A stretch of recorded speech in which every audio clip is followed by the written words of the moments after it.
Praise God. Mapagpalang umaga po sa bawat isa. Ayan. So, nasa pang-apat na tayo ng sermon series. Tama ba pang-apat na? Ng The Generation We Cannot Lose. Ayan. So, the sermon title ngayon ay Fix the Broken Chain of Faith. Ayan. So, makita po natin sa mundo, no? Lalo sa Pilipinas, kung bakit we need to fix yung broken chain of faith, no? Kasi nga marami na sa mga kabataan ngayon, no, o sa generation ngayon, nawawala na ng pananampalataya. So sisilipin din natin, no, kung anong sinabi sa banal na kasulatan patungkol diyan sa broken chain of faith. Sabi sa Psalm 78 verse 5 to 8, "For he established a testimony in Jacob and appointed a law in Israel, which he commanded our fathers that they should make them known to their children, that the generation to come might know them, even the children which should be born, who should arise and declare them to their children, that they might set their hope in God and not forget the works of God, but keep His commandments and might not be as their fathers, a stubborn and rebellious generation, a generation that set not their heart aright, and whose spirit was not steadfast with God." Tayo po yung manalangin, aming Diyos sa dakila sa lahat. Maraming salamat muli sa pagkakataon na kami, Panginoon, ay naririto upang makapakinig ng iyong mga salita. Dalangin ko, O Diyos, Panginoon, Banal na Espiritu, Ikaw ang mangusap sa aming mga puso, sa aming mga isipan, upang sa gayon ng lahat ng aming maririnig, Panginoon, ay magkaroon ng rema sa aming buhay. Panginoong Yesus, maraming salamat, Panginoon, sa krus ng Kalbaryo, dahil, Panginoon, nagkaroon kami ng kaligtasan at niredeem mo kami, Panginoon. Inaalay namin, Panginoon, panalangin ito sa pangalan ni Jesus. Amen. Praise God. Yan. Church, napapansin ba ninyo ang daming bagay na pwedeng manahin? Naalala ko tuloy nung nakaraan lang, no? Naghahanap tayo ng tagapagmana nung rep. Nung, yung mumurahing rep, yung ano na, tawag doon, lumang rep na, di ba? Tapos, nung pinakita ni Christian yung picture, iba pala yung description ng luma, no, sa atin, no. Yun ay two doors na ano, parang elevator, no, yung laki. So, nung una, parang picture lang, parang hindi pa natin ma-imagine na baka kasya naman, di ba? Pero nung tinignan natin, parang elevator ng PL Moon yung size niya.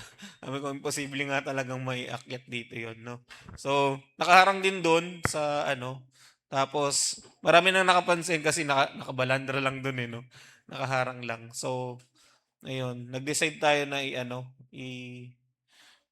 paubayan na lang, no? Kasi wala na atang gustong umako, walang gusto magbuhat. No? Ayan. So, ang laki niya. And then, so nagtagumpay si Bishop Mon, 'di ba sa ayan yung picture. 'Di ba? Napakalaki nung rep. Hindi ko akala ko nung una maliit lang pero malaki pala talaga siya, no? Kaya sige, yung 'di ba mayroong mga nakapila doon, sige buhatin niyo. Iuwi ninyo 'yan. So, what I mean, 'di ba? Maraming pwedeng manahin, 'di ba, sa mundo.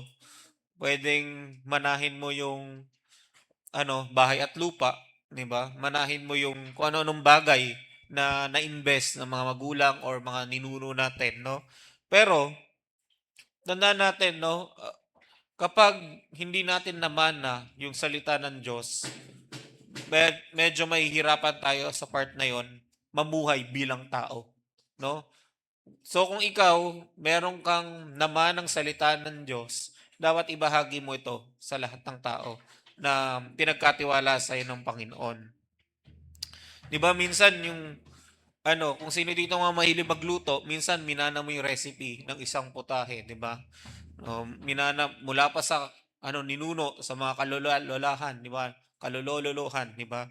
O pwede minana mo yung family business o kaya minana mo yung ugali ng parents mo, 'di ba? So, kung anong characteristic ng parents mo, namamana mo, no? So, pero ang tanong, namamana din ba yung faith, 'di ba? Yun yung tanong, eh, 'di ba? So, kaya pag-uusapan natin dito yung chain of faith. Kasi ito yung kadena, 'pag sinabing kadena, 'di ba, dugtong-dugtong 'yon.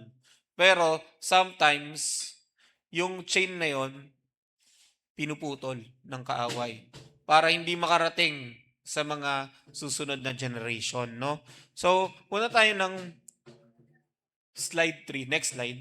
Ayan. Meron tinatawag ditong father's legacy, no? Sa ano to, pastor siya from Thus Say It, no? So sabi niya, yung father niya daw nagbebenta ng ice cream, no? O ice cream maker din siya, no? Tapos hindi biro yung paggawa ng ice cream kasi ginagawa siya sa pamagitan ng kamay. Kaya nga tinawag dirty ice cream, eh. 'Di ba kasi joke. 'Yun. No, tinawag siyang dirty ice cream kasi hindi machine yung gumagana, no. Walang shortcut sa paggawa ng ice cream na 'to. So, ang goal niya hindi lang para kumita, no. Ang goal niya para mag-bless ng mga tao, no. So, ginagawa niya yung mga nagtitinda, binigyan niya ng mga cart, tapos binigyan niya ng ingredients, no. So, para makapag-start ng mga business nila, no. So, imagine, 'di ba kung sa generation natin, eh, 'pag nanood ka nga ng ano, eh, ng cooking show or ng mga vlog tungkol sa pagluluto, eh, 'di ba hindi nila sinasabi lahat ng sikreto nila, 'di ba? Sinasabi nila lahat ng recipe, mga ganyan. Pero behind the scene, meron at meron silang ano, magic ingredients or yung sila lang yung puwedeng makaalam, 'no? So, gano'n din sa mga restaurant, 'no? Um, hindi nila sinasabi yung pinaka ingredients para magaya mo yung mga luto nila. Halimbawa, yung Jollibee Fried Chicken, 'di ba? Ang hirap gayahin pero sabi nila, "Oh, ito kagayang-kagaya." Pero iba pa rin yung juiciness ng Jollibee Fried Chicken. Ano tayo, binabayaran tayo ng Jollibee ngayon. Joke. Ayan, promotion eh, no? No? So, kagaya na lang ng ano, ni Mr. Crab, 'di ba? Ayaw niya makuha yung ano, recipe ng Krabby Patty, 'di ba? So, kahit anong mangyari, 'di ba? Nagpirma ng NDA si SpongeBob na hindi niya i-disclose kung ano yung mga nilalagay niya doon, no? So, ang pinakasekreto pala ng Krabby Patty ay yung pag-ibig ni SpongeBob pag nagluluto siya ng Krabby Patty, no? So, pag yung pinanood nyo, no, makikita mo, binibihisan niya yung ano, patty, nilalagyan niya ng pickles, nilalagyan niya ng smile, di ba? So, ganun, ano, pagmamahal yung ginagawa niyang, tawag ito, paggawa ng ano, Krabby Patty. So special, no? And yet, gustong nakawin ni Plankton, di ba? Yung recipe na yun. Eh, hindi niya mananakaw yung recipe kahit anong mangyari kasi ang sekreto nun si SpongeBob, di ba? So, 'di ba napanood niyo na yung isang episode nun na nagtayo si SpongeBob ng sarili niyang business, 'di ba? Eh, mas sumikat pa nga kaysa sa Krabby Patty, no? Tapos halos pamigay na lang ni SpongeBob, wala siyang pakialam sa pera, no? The same dito sa ano, sa tatay na ito na pinamigay niya lang yung recipe, 'di ba? Nagbigay pa siya ng mga cart, no? Kasi ang goal niya hindi lang kumita ng pera, but to bless them, no? And imagine kung sino pa yung mga natulungan ng dahil sa ice cream na to, no? So makikita natin ang daming naglalako ng ganito, 'di ba? From generation to generation pinapasa ito, no? Gaano kadami yung na-bless nung isang tatay na 'yon, 'di ba? Na up until now, meron at meron pa rin tumatangkilik sa ice cream na to. At ibang klaseng lasa niya, 'di ba? 'Di ba? So, ibang klase yung lasa niya kasi kasama daw sa recipe yung kamay. Na joke lang.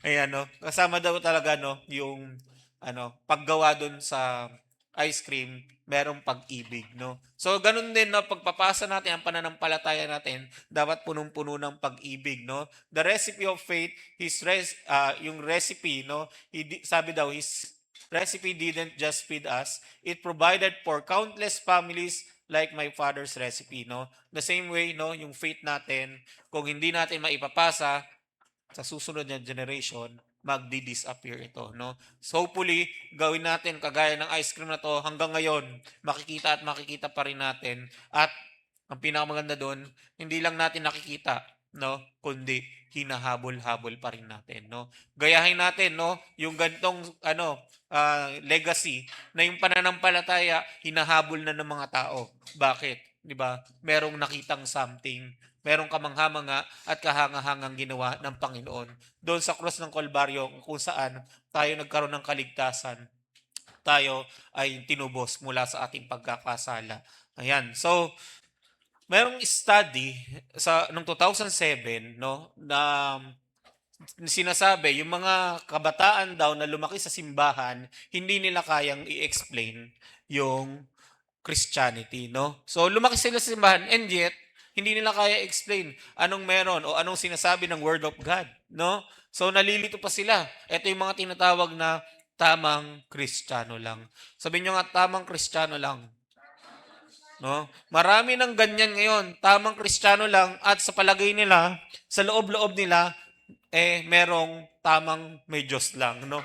Ganun lang din yung sa kanila, no? Ibig sabihin, bagamat sila ay lumaki sa simbahan, hindi ibig sabihin sila ay meron ng kabanalan at katuwiran, no? So, ang hirap, no, kapag hindi napasa yung chain of faith, ganito ang mangyayari sa generation natin, no? So, yung study na to, 2007 pa. Ano yun, Yash? What?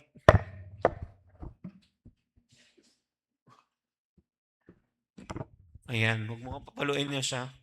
Ayan, so, sabi sa Psalms 78, di ba? Ito ay sobrang urgent, di ba? Anong sinasabi dito, no? Yung salita ng Diyos o yung pananampalataya hindi automatic napapasa, no? From children, from parent to children. Hindi siya automatic, hindi porket born again yung magulang, magiging born again na rin yung anak, no? So, ganyan yung nangyayari, no? Hindi porke active sa church yung family, magiging committed na rin yung next generation, no? Sabi sa Psalm 78, may responsibility tayo na ipasa yung faith sa susunod na generation. Kasi kapag hindi natin ginawa, ang mangyayari ay mapuputol yung chain, no? So, parang yung kwento kanina ng ice cream, 'di ba?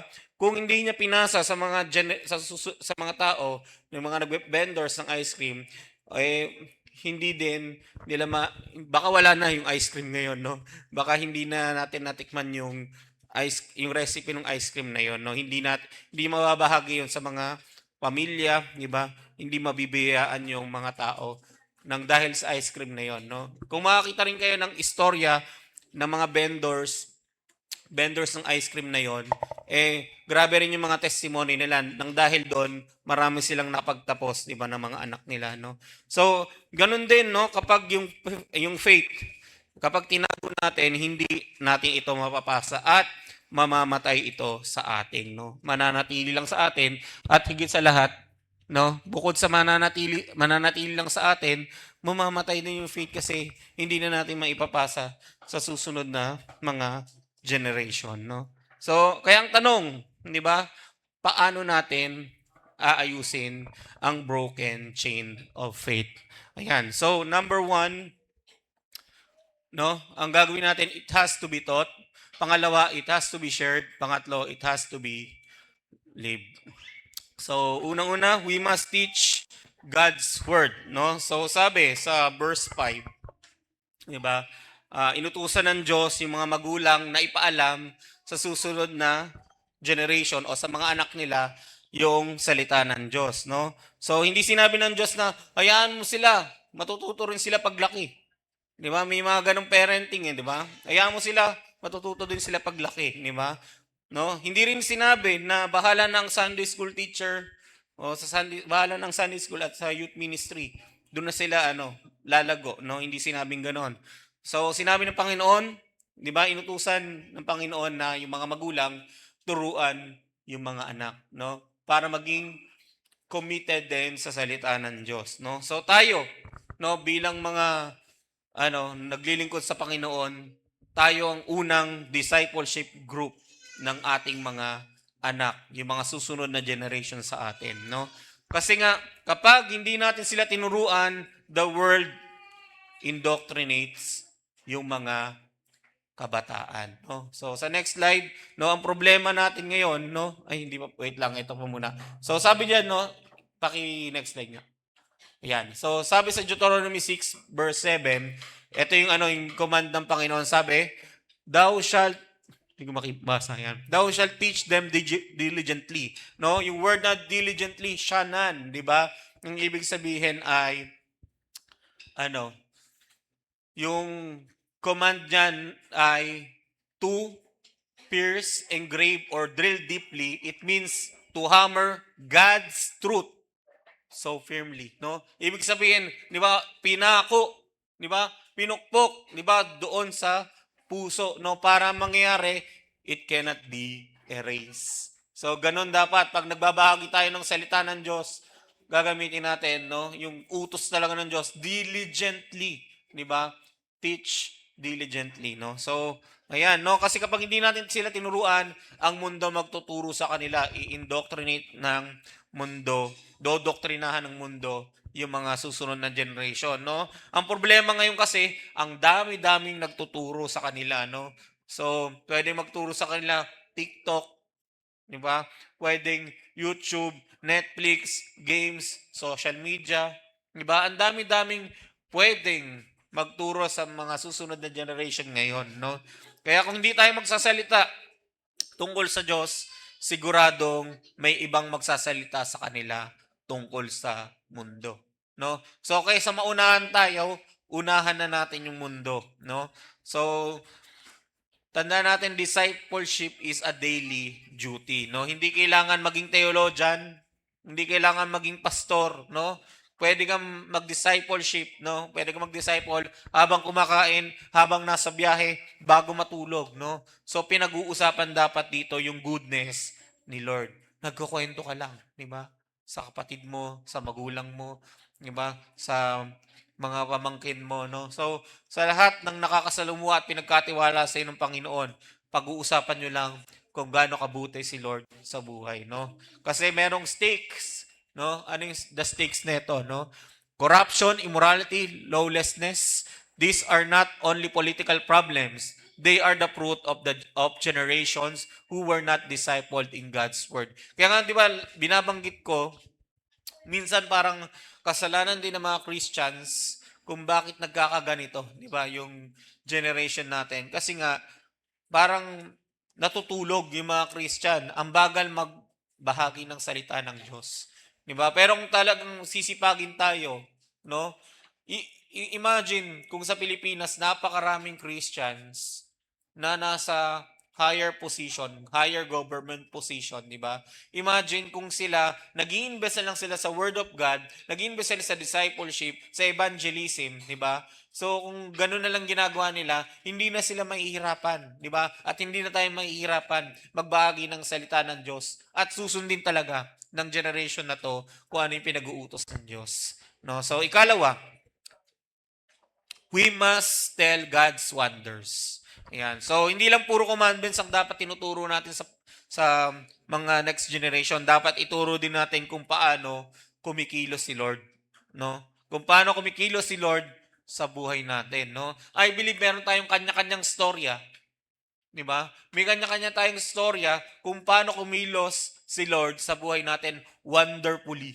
No? Na dapat, to the point na hindi dapat natin kinocontain sa sarili natin, dapat tinetestify natin para marinig ng mga susunod na generation o ng mga tao sa paligid natin, mga taong pinagkatiwala ng Diyos sa atin, no? Na marinig nila yung ginawa ng Diyos o yung testimony natin, di ba?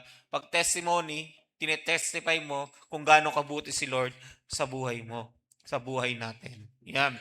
So kaya nga 'di ba sabi sa verse 7, that they may not forget the works of God, no? Notice, makikita natin doon, hindi lang sinabi ni Lord na turuan mo sila ng Bible, no? Sinabi niya rin, ipaalala mo ang mga ginawa ko.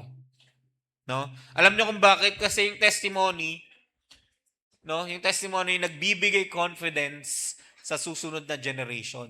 Sino dito pag nakakarinig ng testimony kung gaano kabuti ang Diyos, parang naaantig yung puso mo, parang na-encourage ka lalo. Di ba? Meron bang ganun dito o wala na? No? Kaya nga, it is very important na meron laging testimonial night. No? Kasi bukod sa na-encourage natin yung mga tao, no, na nakikinig sa atin, tinetestify din natin kung gaano kabuti si Lord. At ginagawa natin yung commandment ng Panginoon that we must tell God's wonder. wonders, 'no, sa buhay natin, 'no? Kagaya na lang ano, kaya minsan gustong-gusto ko rin nanonood ng testimony ng ng mga international minister, 'no? Kasi 'pag church service nila, una dun yung offering bago yung sermon. So, ang dahilan nila kasi pay as you order. 'Di ba? Bago kumain ng salita ng Diyos, magbayad ka muna. Hindi parang ganun yung concept, no? Na nagte-testify muna sila ng kung gaano kabuti ang Diyos, kung paano nag-provide si Lord, no? Ganun yung nila, yung ginawa na rin natin dati yan, pero hindi natin tinuloy na una yung offering, no? Kasi nga parang dumodoble-doble yung closing prayer, no? So, nangyari kinakwento nila kung gaano kabuti yung Diyos na dahil nagbigay sila, 'di ba? Mas lalo silang binigyan ng Panginoon. No, gustong-gusto ko nanonood ng mga ganong testimony, no, kasi nga nakaka-encourage na ikaw kung marami kang bayarin, 'di ba? Marami kang pagsubok, tapos nakarinig ka ng maraming testimony ganon, alam mo si Lord to the rescue lagi sa mga kung sila nga ni rescue ni Lord, 'di ba? Simpleng bagay, malaking bagay kung paano sila ni-rescue ng Panginoon. No, yung pinagdadaanan natin, maliit na bagay lang, no, kumpara natin sa mga pinagdaanan ng mga ibang nagte-testimony. Kaya masarap makinig ng testimony, no? Lalo na pag naging testy moment, 'di ba? Naging moment mo na parang MMK na, no? Kasi narinig mo yung buong istorya, no? So, ayun, no? Na kailangan talaga, we need to tell God's wonder kahit saan tayo magpunta, no? Kahit saan tayo gamitin ng Panginoon, i-share natin yung testimony. Kasi yung testimony natin, yun yung yung best way to evangelize, to disciple, no? Kasi nga, yun ay based on your experience sa kung paano kumilos si Lord wonderfully sa buhay mo. Yun. Kaya napakaganda kung hindi mo kaya mag-share, no? Sabi mo hindi ako pastor, hindi ako Sunday school teacher, o hindi pa ako magaling sa word of God. Pero tandaan mo, yung testimony mo, ayun yung o yung buhay na patotoo, living testimony, yan yung pwede mong gamitin para magbahagi ng salita ng Diyos. At yan yung pinakamadali kasi ikaw yung nakakaalam ng storyang yan, no? Maraming mga times na si mama, yung mama namin, no, ay nung mga bata kami, pag tinatanong, ma, anong pagkain? Pag wala pa kami pagkain, nagtatanong kami, anong pagkain? Tapos sabi niya, God will provide. Di ba? No? So, may mga times na pag wala pa kami pagkain, sasabihin niya lang, God will provide. Hindi ko pa maintindihan masyado noon yon, no? So, paulit-ulit ng ganoon. Tapos, maya-maya, may darating na na tao na gagamitin ng Panginoon, may dalang pagkain, no? So talaga nagpo-provide ng Panginoon, supernatural, no? Kaya 'wag nating isipin, no, yung mga simpleng pagbigkas natin ng salita ng Diyos, wala lang, no? Yung mga simpleng yan, yung sasabi mong God will provide, nagmamanifest talaga yan, no? Yung iba, di ba, may mga statement din ako, o may mga testimony din akong narinig na sabi, may sakit ako noon, no ba? Sabi ng doktor, wala nang pag-asa, no? Pero mga pinagaling sila ng Panginoon, no? So hindi lang sila nagkwento, no? So hindi lang basta kwento yun o storya, yun yung nakilala nila yung Diyos sa buhay nila. 'Di ba nung School of Revival nga nung first day natin nakwento nga ni Brother Julius, no, yung kwento niya, yung kwento niya, yung testimony niya tungkol dun sa nanay niya, no, na pinag-pray niya and then instant healing, 'di ba? So, napakarami mga ganyang storya na dapat nating tinetestify o binabahagi, no, ng salita ng Diyos. Yung next slide, may isang testimony ulit yung isang pastor sa Thus Say It, no? Sabi niya, I grew up hearing my mother repeat stories of God's miracle like a broken record. Healing from leukemia, from a brain tumor, provision when we had nothing, no? So, ganyan din, no? Sabi ko, hindi lang pala kami sa Maglaya family nakaranas ng mga ganon, no? Na yung naririndigan ng parents mo na paulit-ulit yung mga kwento, even pag nagpi-preach sila, paulit-ulit yung mga kwento. Tapos sabi ko, importante pa lang inuulit-ulit natin yung mga kwento na yon, no? Para tumatak talaga sa isip ng mga tao, ng mga nakikinig. No, kaya pag nagkukuwento yung mga parents natin, i-treasure lang natin 'to, no? Kasi importante pala 'yan, no? Minsan ganyan din tayo, no? Pag inulit-ulit ng parents yung testimony natin, iniisip natin, kagaya niya, narinig ko na 'yan eh. 'Di ba ganyan tayo, 'di ba? Narinig ko na 'yan, alam ko na yung next niyan. No, even yung mga teachers natin, mga professor natin, yung mga boss natin, paulit-ulit yung mga sinasabi pag nangangaral sila o pag pinapagalitan tayo, pinagsasabihan yung yung team o pinagsasabihan yung klase, no? Pero tandaan natin, meron kasing power diyan sa repetition. Sabi niya, I used to get tired of hearing the same stories, but now I understand those broken record testimonies, no, na paulit-ulit sinasabi sa kanya, lahat 'yon tumatak sa puso't isip niya at hindi lang pati sa buong kaluluwa niya, 'di ba? Tumatak 'yon, no? So kaya yung repetition matters kasi nga talagang meron at meron talaga siyang impact sa buhay natin. Even 'di ba, ako yung personal point of view ko, lahat ng kinukuwento ni mama at papa nung noon-noon pa, naalala ko siya, 'no, kasi paulit-ulit kinukuwento, 'no? Kahit paulit-ulit siya, tumatatak sa isip ko 'yan, 'di ba? May mga konting information lang nadadagdag sa paulit-ulit nila. Pero hanggang ngayon, 'di ba, nagiging sandigan natin, nagiging foundation natin sa ating pananampalataya yung mga mga testimony nila tungkol sa ginawa ng Diyos sa buhay nila, 'di ba? Alala ko yung kwento rin na kahit bumagyo, bumabaha, nag-church service pa rin sila dun sa Taytay, 'di ba? So, imagine, faithful pa rin yung mga members, 'di ba, umattend ng church service kahit na ganoon. No, paulit-ulit namin narinig ang kwento 'yon. Siguro more than 25 times na siguro. O basta lagi namin naririnig yung mga ganong kwento. Pero still pa rin, nakakaano pa rin ng pananampalataya, nakapagpatatag pa rin, 'di ba? So, kaya parang best practice din ng Send the Light yun na kahit bumabagyo, alis ka pa rin. Magsisimba ka pa rin ngayon. Wala kayong suspension. Di ba? Minsan ganun. Pero tayo, nananampalataya tayo na mahahatid tayo ng Panginoon ng safe and sound papuntang simbahan at bibigyan tayo ng favorable weather. Di ba? So, ganun, no? Ganun yung naging matatag yung ating pananampalataya dahil sa mga inulit-ulit na dahil sa mga kwentong paulit-ulit at yung sinasabihan natin na narinig ko na yan. Kaya ngayon ang tanong, what is your story? No? Church, may testimony ba kayo? No? Kung meron, wag niyong sarilihin yung testimony na yon. Ikwento niyo sa mga anak niyo, sa magiging anak niyo, sa mga susunod na generation, sa mga kine-care group niyo, sa mga disciple niyo, di ba? Ikwento niyo sa mga taong pinagkatiwala sa inyo ng Panginoon, no? Maaring may mga bagong mananampalataya, no, na baka kasalumuha mo and ikwento mo yung istorya mo para maging katatagan ito sa kanyang pananampalataya. Kasi tanda natin, no, baka yung testimony mo, yan yung gagamitin ni Lord. Gagamitin ng Diyos para maging kalakasan o palakasin yung pananampalataya ng ibang tao. Yan. So minsan, 'di ba, mas madaling ikwento yung problema kaysa sa faithfulness ni Lord. 'Di ba? Ang dali magkwento, alam mo ba? Ganito pinagdadaanan ko, no? Kasi ikwento yung kung gan kung paano ka nagtagumpay dun sa mga pinagtagumpayan mo, 'di ba?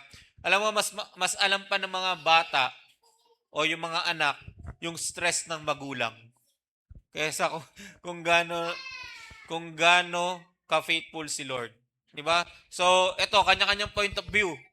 Isipin ninyo yung mga stress ng magulang nyo kasi yun at yun yung laging binabanggit nila.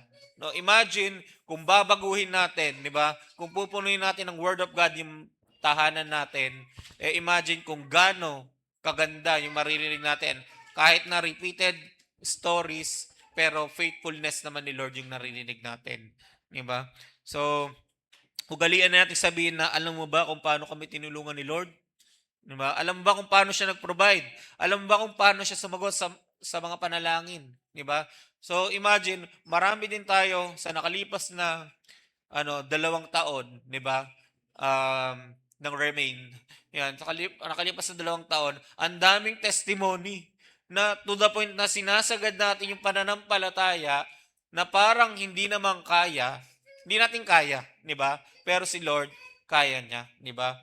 So, daming testimony na pwede nating i-share, di ba? Ang lakas ng loob natin mag-event, ang lakas ng loob natin mag-outreach, ang lakas ng loob natin gumawa ng mga programa, no? But then, kung tutusin, kung sa atin lang, hindi talaga natin kaya. Pero, di ba, dahil sa ginawa ng Diyos, di ba, lahat yon naging posible. Di ba? Kaya sa Panginoon talaga, walang imposible. No? So, imposible lang sa Panginoon ang hindi magpatawad, di ba? No, ayun yung imposible na hindi siya magpapatawad kapag humingi tayo ng tawad. So, tandaan natin, di ba? Dapat binabahagi natin yan. Ipinapasa natin yung story natin, no, kung gaano ka-faithful si Lord sa next generation. At kapag ginawa natin yan, ipinasa natin ang faith sa susunod na generation, di ba? Eh di makikita natin yung resulta nung ginagawa nating pagpapagal sa Panginoon. Ikatlo, we must turn from godlessness. Yan o, tsaka may itsura ng walang Diyos. Di ba? So, yung mga walang Diyos, di lang nila nakikita pero may ganyang silang sungay, di ba?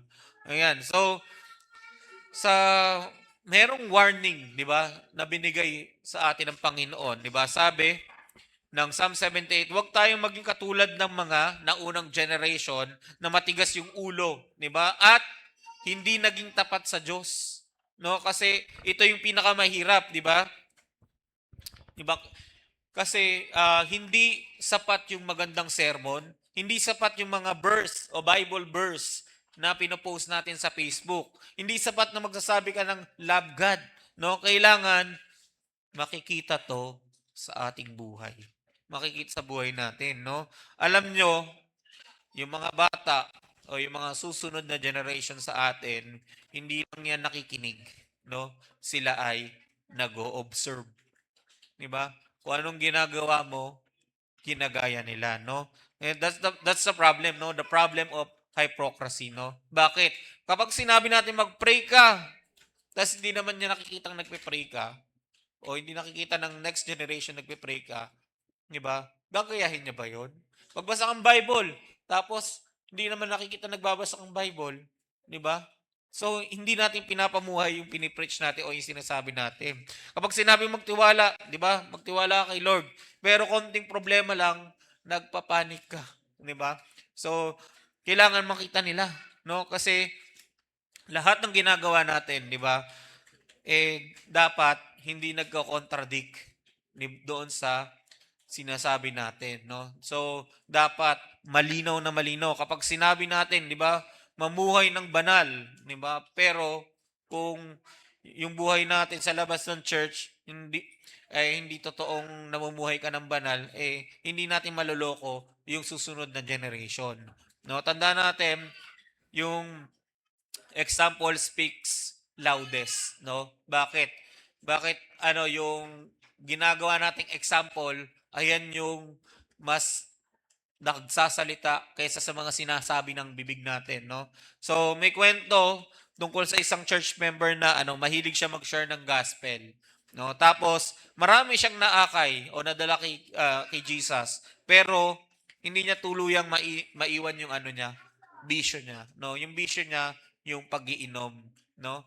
So, ang masakit nun, marami dun sa mga dinala niya sa Panginoon, nagkaroon din ng parehong bisyo, no? Bakit? Kasi mas malakas yung halimbawa kaysa sa salita, no? Kaya sabi ko nga, no, yung sa next slide, example speaks loudest. Kung ano yung nakikita sa atin, 'di ba? Yun din yung gagawin, no? Imagine, ang dami niya nadala sa Panginoon, but then dahil mahilig siya mag-inom, hindi niya nasuko yung pag-iinom niya, no? Lahat din ng dinala niya sa Panginoon, nagiinom din, 'di ba? So, yun, no? Pwede naman mag-inom, wag lang magpakalasing, 'di ba? So, ayan, tuwang-tuwa si Joshua. Walaan nyo na lang si mga nanonood sa replay nito, sa live, ay kung sinong Joshua. Maraming Joshua dito. Ayan. So, magtuturoan na lang sila. Ayan. Nakangiti eh, no? Ayan. So, yan, no? So, ganun. Kasi mas malakas yung tinig ng buhay na patotoo. Kaya kung anong ginagawa natin, yun din yung gagawin ng mga nakakakita sa atin. So, our lives are preaching every single day. Kapag ikaw, pinamukha mong Kristiyano ka, di ba? So, paglabas mo ng bahay, o sa loob pa lang ng bahay, alam nilang Kristiyano ka, ikaw ang naiiba. Di ba? At paglabas mo ng bahay, alam nila, Kristiyanong pamilya yan, no? Nang dahil sa'yo.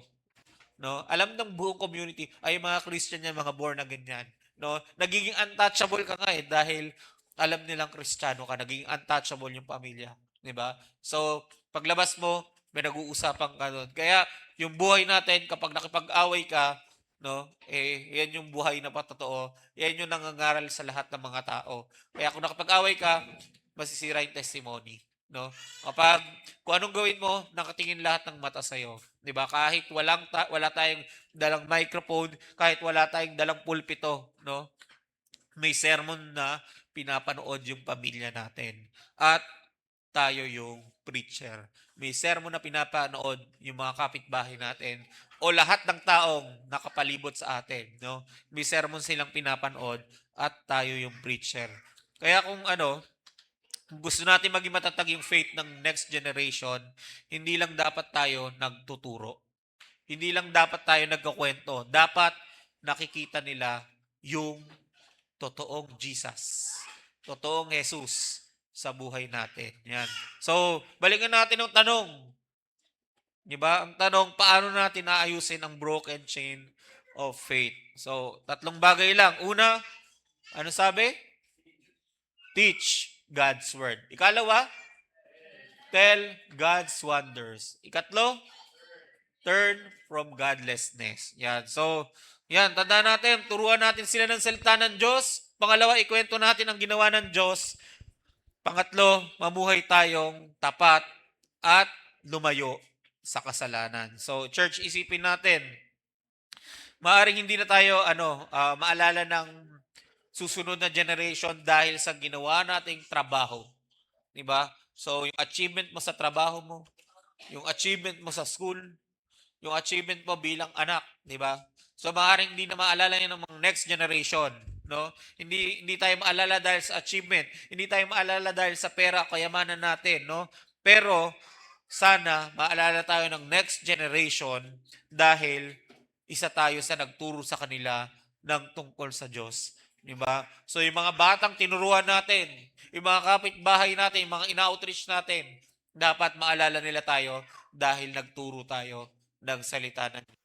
Yung mga classmate mo, yung mga naging classmates mo, dapat maalala ka niya dahil nagturo ka ng salita ng Diyos. Yung mga katrabaho mo, dapat maalala ka niya dahil nagturo ka ng salita ng Diyos. At yung pamilya natin, dapat maalala tayo, yung legacy natin, maalala dahil nagturo tayo ng salita ng Diyos. At doon natin makikita yung result of a repaired chain.